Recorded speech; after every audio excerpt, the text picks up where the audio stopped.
Hi, everyone. I'm here today with Chelsea Blackbird, my friend, who is also known as the Christian Nutritionist. Chelsea is going to be speaking at our God's Good Table God-Given Food event at Polyface in August 11th through 13th. She will be addressing fasting and all of the various aspects of fasting, the benefits, the reasons, and all of that. So Chelsea, it's nice to have time to chat today. I know. I'm so glad to be here. Thanks for having me. Oh, you're welcome. What do you think about fasting? Are you excited to talk about it? I am excited to talk about it. I was thinking it's interesting. We'll be going and hearing everybody talking about all of this wonderful, delicious food, right? And so Yes. everybody talking about eating and food. And then I'm going to come in and bring a little balance. We're going to talk about the time that we're not eating food. Because I like to think about how God is, not only our mighty provider, but our mighty healer, our mighty physician. And he has created this innate wisdom within our body to do this healing during the time that we're not eating. And so that's what we're going to be talking about and addressing. And so I'm excited just to kind of bring that perspective into the event. Good. And we're excited to hear what you have to present to us. Fasting is such an underutilized God-given principle. Absolutely. So important. And you're right that we're going to be talking about all of these wonderful foods, and we're going to be consuming fantastic food provided by both us and the Polyface crew. And yet here we're going to go into fasting. So it is almost an oxymoron, but it's such an important thing to consider. I wonder, what is your experience with fasting? Yeah, well, I think just before going there, just kind of speaking to this idea of, I always like to say, sometimes we feast and sometimes we fast. And that is really the rhythm that we should be taking. And a lot of people only consider when we think of fasting, consider the longer fasting. Like we think of the Bible and we think, oh my gosh, I got to do a 3-day fast, or I got to do a 20-day fast, or a 40-day fast. And those are absolutely, the longer fasts are useful, but so is your daily intermittent fasting. They're both designed, the body is designed to work with both of those kinds of fasts. That's the way that God designed our body. And so we honor him, whether we're doing a 12 to 16-hour fast or whether we're doing a 3-day fast. And our body has benefits, different benefits for each of those things.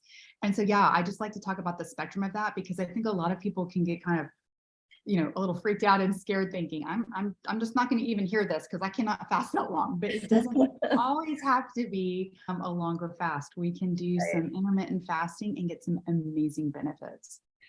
And intermittent fasting is probably the type of fasting that most of us have heard of and may be familiar with, and hopefully are practicing every day. What are some of the benefits just of that? Oh, absolutely. Well, really, one of the things that helps you do is become metabolically flexible. It helps your body be able to burn both carbohydrates and fats, both of those sources of fuel, which we are meant to be able to burn really easily, to be able to switch back and forth. But so many people are stuck in that sugar burning mode. And so when we bring in intermittent fasting, we offer our body a reason to need to burn fat, which is wonderful. Who doesn't want to burn fat? It gives us extended time for detoxification, for digestive rest. Our bodies need that time just to, for the body to focus on detoxing. When it's focusing on digesting, it's not focusing on detoxification. And so that's something we really want to promote in our bodies. 𝗲𝗵𝗿, which is cellular cleansing. So all of these wonderful mechanisms, just by balancing out that time that we feast with the time that we fast.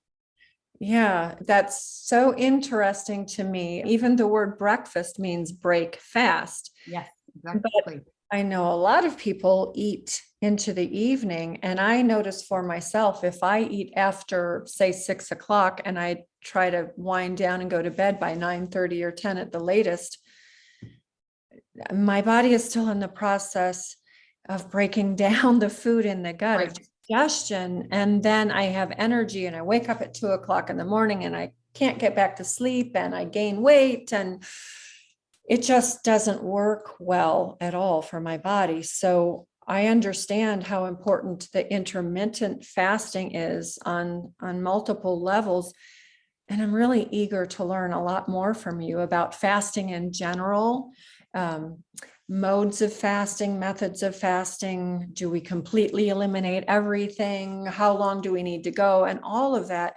I think yours is a fascinating topic that I'm so glad we have incorporated into our God-given food event, even though we're talking about not consuming food, at least for a period of time, but it's really important. So everyone, we're really excited about the event as a whole. And this topic is something that should be fascinating to all of us. And I'm really eager to hear what Chelsea has to say.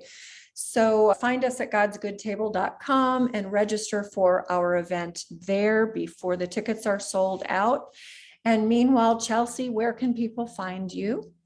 They can find me all across social media and on my website at �ChristianNutritionist.com. And I have a podcast called the Christian Health Club.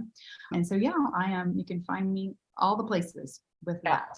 Very good. And I've listened to quite a few of your podcasts and find them very interesting, not just the ones on bread. I know that. And you've been a guest several times on. Yes, I have. Yes, so check out just for that. Now, I really appreciate your podcast and what you do with it and how you seek to inform people and always keeping God in the equation, which is absolutely key. So we're looking forward to seeing you on August 11th through the 13th. And I hope we see many of our listeners there. I hope so too. I'm looking forward to it. Thank you. Yep.